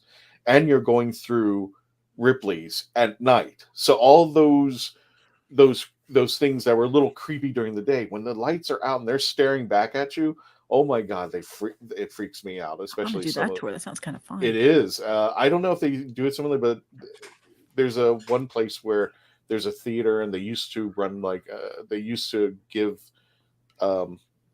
presentations up there, but it is so cool. I highly recommend it. I think it's now part of their nighttime trolley tour. I don't know if it's part of the Ghosts and Gravestones, but you can tour the Ripleys. They do it at dark. They give you those little detectors and stuff. And I think it's just a cool concept that it's done as a mystery because two girls did die. What? I've had an idea and I got all excited. I'm trying to get your attention. Go. But when you're talking, you do this. Or this. No, for a Halloween episode or getting towards a Halloween episode or after Halloween, I don't give a damn. We should have a ghost stories episode where we each tell ghost stories. That would work for me. If I could. Tell me that wouldn't be fun. No, that would be excellent. I mean, it's not necessarily Doctor Who-ish, so I hope everybody else be cool with that, but we can have it like a little spooky-ish kind of thing where it's well, somehow tie it to, I guess we could kind of tie it to an episode of, hey, did you know something spooky happened here? Oh, no. But anyway, we should do ghost stories. Yeah, well, speaking of which, I just want to make an announcement. I can safely say this: Phantasmagoria will be performing another show for us sometime, hopefully in the near coming weeks. We're still waiting for that. Of course, Doctor Who Velocity is going to be coming over on the 20th. Talk about their new episode, Doctor Who Velocity and the Bogwins with Crystal Moore. And that would be a great episode. I mean, we're going to be doing an episode somewhere along around October about. Oh, sorry. An episode. You're staring off screen for the heck of it. What the heck? No, I because my computer and Facebook are linked up. I get notifications every now and then, and that's how we chat, just in case. Like, God, the power goes out. Yeah. So then I had to go to my phone, or if something happens. I didn't notice it. Did you message in the Facebook chat? Because I think yes, I did. You just put It just went clip and was gone. Nothing was going on. So the first thing I did was I ran out. Oh, I see it now. I didn't see it in the Facebook chat. I just saw it in your message on I here. I just wanted to make sure that Summer was okay. So I ran out of the room, picked her up, and then all of a sudden the power started coming back on. And then I had to wait for the Wi-Fi to reset and stuff. So that's why she was in the room with me. But the third place there is a graveyard. I think it's Greenwood Cemetery over by Goldenrod. No, Lake Underhill. here in Orlando, and it was the only time where I could actually say I might have had a paranormal experience because I had a flashlight with me. I was walking around the green. I was just by myself, and I said, "Okay, turn this thing off." Every time I said turn it off and on 3 times, it did it on command. I wasn't shaking I was holding the flashlight absolutely still. The batteries were really locked in tight. This wasn't like the cheap flashlight. This was like. Was it Alexa enabled? No, not this one. I'm trying to debunk here. Come on, Tom. I think this was even before Alexa. Yeah. Way before Alexa. It was a good flashlight, but you had those one old like the Ever-Ready big clunky ones. Oh, the one with the handle? For Radio Shack or something. Yeah, exactly. Yeah. You could tell if you jiggle the flashlight the wrong way, it will go off and on, off and on. I didn't have that. I actually had a half decent flashlight, and I made sure that the batteries. I would hold it in one position, make sure the batteries weren't shaking, and I said, "Okay, turn it off." Boom, off. All right, turn it back on. Back on. And it did it on command like 3 times. I'm like, okay, it's a coincidence, but a very, very weird coincidence. Mark Robinson. I live in Colchester, first capital city of Britain in Roman times. Melanie, when you said St. Augustine is the oldest place in the USA, are you comparing old as in UK oldest place or only a couple hundred years old? When I say oldest place, I mean continuing living. Well, I mean, we have to go old. I mean, there are things here in the United States that are actually old by comparison of, the UK, meaning like a lot of our more the native, the First Nations, all of the Pueblos and all those other amazing structures and everything of the first peoples here. But thinking more of a Eurocentric kind of the United States kind of jam, we're at 500 years old. So yes, not the oldest city. Not oldest, but as in at least continual living city once, colonization and then the Americas were discovered. Am I also right to say that's the most conquered city in the U.S.? I could be wrong about that. For St. Augustine? Yes. St. Augustine had never the fort. I know the fort itself has never changed. It never was. It was always surrendered. Never lost in battle. It was never lost in battle. It was a. I'm reading this from Wikipedia. St. Augustine is a city in the southeastern United States in the county of St. Johns County on the Atlantic coast of northeastern Florida. Founded in 1565 by Spanish explorers, it is the oldest continuous inhabited European settlement in what is now known as the contiguous United States. The contiguous. So it's not Alaska, not Hawaii. Got it. Okay. So it is the oldest city Puerto Rico that we know of that was here in Florida. But it's a continuously, yeah. So that's what we mean. So we have cannonballs in the side of the Castillo San Marco that Sir Francis Drake decided to throw into it or fired upon her. So we have, it's kind of like our little historical thing. But the thing is, very U.S. centric. People really don't know about the history of St. Augustine, knowing it's older than what they think it's like in a Boston or like a Roanoke, but yeah, like that kind of thing, like New York or Boston or those kind of thing. Is they don't realize that travel further south, and that's actually it's older than a lot of those kind of cities. But yes, I know our histories are a little bit kind of more skewed since that's 500, and you can. Walking, you can hop on the tube over by Tower Hill and go, oh, look, that's a Roman wall. It's like, oh, this is really old. You have old stuff too. We used to have Fort Christmas in Bithlow leading towards Cocoa. Oh, God, don't even. And then we have, what was the other one? I was going to remember Casadega leaving Daytona, where it's just full of psychics and garbage all over the place. It's not spooky whatsoever. Just people saying, "Oh, give me $5 and I will read your palm." Christmas, Florida. I don't remember the history, but I know it's supposed to have the Christmas tree by the fort all year round. It's the only Christmas tree that I know that's standing outside all year round in Florida. I went there for field trips, and I went there just to go there. It was just a little tiny place, but it was just something. Well, I remember my Something mother interesting. taking us to Christmas, Florida, so because we could stamp the mail, it said Christmas, Florida. Yes. So we thought that was a cool concept, and there would actually be a line because this was like the post office. It wasn't that big, they didn't have that many people, and it was probably the size of my house. That was the post office, and people would line up just so they could get their stamp that said Christmas, Florida. That was it. Now I'm Googling. I'm Googling now what is the oldest man-made structure in North America, and that is a 5,400-year-old earthen mound in Louisiana. I'm sure Ripper Song is written on it to get her husband's attention. Wrote something about that. And I'm like looking. We'll go ahead and one last one, and we'll go ahead and call it a night. Okay. My local church is 800 years old.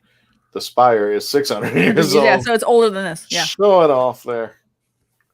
So yeah, I don't know. Europe's probably got a ton of stuff. Probably Europe's definitely gonna. Yeah, because I mean, Rome alone is going to take anywhere in that area is probably going to take us on as far as the date. But I'm still proud of St. Augustine. I love it. That's where I want to be. That's where I want to spend my retirement years. Absolutely! I love St. Augustine. If anybody's ever, if any of our listeners, anywhere in the world, but I know quite a few of the people over in the UK. They might travel to Florida. If you're coming over to the U.S., typically a lot of people will come to Florida for Disney, for the family vacations and stuff. But if you decide to go on holiday for, you push it out a couple weeks and you want to do something a little different, you could either travel south and head to Key West and see some of the beautiful Caribbean beaches down there. Stonehenge, not too far away. It's a little old. Yeah, that's a little tiny bit old. I've been inside. I went to the inside the stone circle just before COVID started. So before with the lockdown, but yeah, if you go to Disney and you want to head north, you can go to St. Augustine. You have to get on I-4, head up, and then up and down. Yeah, 192 freaks me out too, but not for paranormal reasons. It's a completely we'll make that the final. It's different now. It used to be. That was their version of trying to be a little Edward Scissorhandsy kind of thing. Tom, where can they find you on YouTube? Give him a little subscribe there. Who, me? Yeah, you. Oh. You got a YouTube channel. I thought you were posting it. Oh, yeah. I forget sometimes since I have no one watching. Let everybody know where they can find you. I'm assuming the Reverend Amagon. Yes. Christian assumes correctly. Yes, on Reverend Amagon, just search my title name or Tom Kosak. I'm just, doing whatever it is just to clear my head. See you later. I will do a talk show because, excuse me, my co-host and cousin and best friend, Richard, and I have quite interesting conversations when we're just talking to each other for 3 hours into the wee morning hours of 3 a.m. over in the UK. So I'm going to try to have that come about. Just do something. And show off all these Doctor Who items, which I dragged out of my room just when I said, you want me to bring in the stuff up here? You want me to bring out my TARDIS tuner, bring out my Dalek Emperors, my TARDISes, my Jade Pagoda, my custom figure of me. You got a load of stuff. I can tell. Load of stuff, just like custom figure of me. Yay! Me. Oh. I'm wearing glasses. I know. Melanie is on the Instagram, and she actually does some live stuff on there. You can check her out at Pieces of Melee. And what was that chat? Though I guess we'll make that the final one. Well, there's two of them. So, isn't there some UFO stories around North Florida? The answer is yes. Yes. And we're wrapping up, so I can't really get into them. But we got it's the Panhandle. It's the Panhandle. There is a lot. The Panhandle is south. Yeah. So the further north you get, the further south you're getting into the deep south. It's like the distant cousin we don't talk about. Yeah, that's the Panhandle. We just those are those guys. They do their own thing. Stonehenge is magical for summer solstice. Yes. Yeah. The other one that's Chichen Itza is also magical for the summer solstice, which I think is amazing, thinking that two different continents so far away, and you have how people all look to the stars and all devised new amazing things to gauge when the summer solstice started. So I've seen the summer solstice there. I have not seen it in at Stonehenge, which is I would absolutely absolutely love. Real quick though, yes, you can follow me at Pieces of Melee. The other thing is, since this is anything goes, I can bring it up real quick. Sorry, Christian. Celebration, which is the big Star Wars thing that's happening in Easter weekend over in London. Guess who's going? So let me know if you are too. So I'm working on my cosplays and stuff like that. So if you follow me here, Pieces of Melee, you're going to start seeing me trying to gear more up for that. I don't really have a lot more shows, so I'm not doing too much painting. You're going to see me making more like tea infuser stuff like that for Christmas when the holidays start ramping up. But I'm going to be really getting into cosplaying. So if you follow me on Pieces of Melee, you're going to see a lot more Star Warsy stuff for me cosplaying, ramping up. For Celebration, we're going to try making a Shaq T costume and try to get my Mandalorian going. So, here we go. You know they got that exclusive Disney droid in the UK only. I think I sent you a picture. It was I can't remember which droid it was, but they painted him in Mickey Mouse colors. Oh, no. I gotta don't look know again. about that.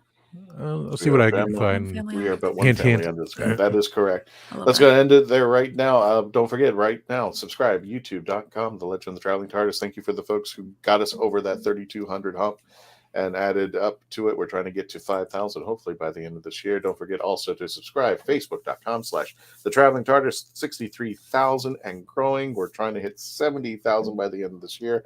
That would be totally awesome. If you want to listen to us on the audio, wherever you listen to your favorite podcast, sponsored by the Hanging with Web TV channel. And don't forget, with this episode, like, share, comment, and subscribe. That's how we get the algorithms going. That's how you help us get our name out there. So without further ado, we're going to go ahead and wrap it up. And don't forget, if you go over to the Facebook page, and we're going to add some of it to our YouTube channel this year, October 1st, we're going to start the 31 days of Halloween. And just to give you an idea,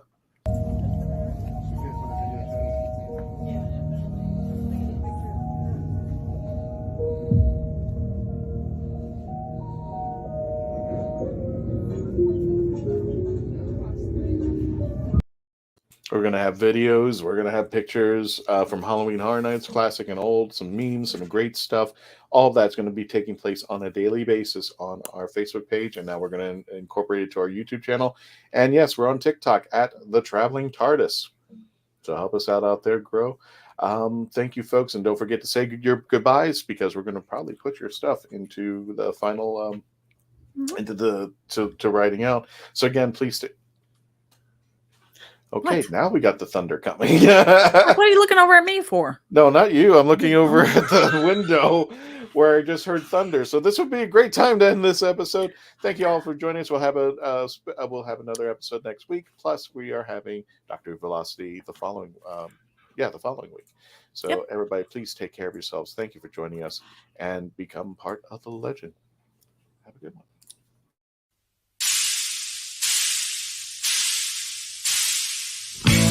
Thank you.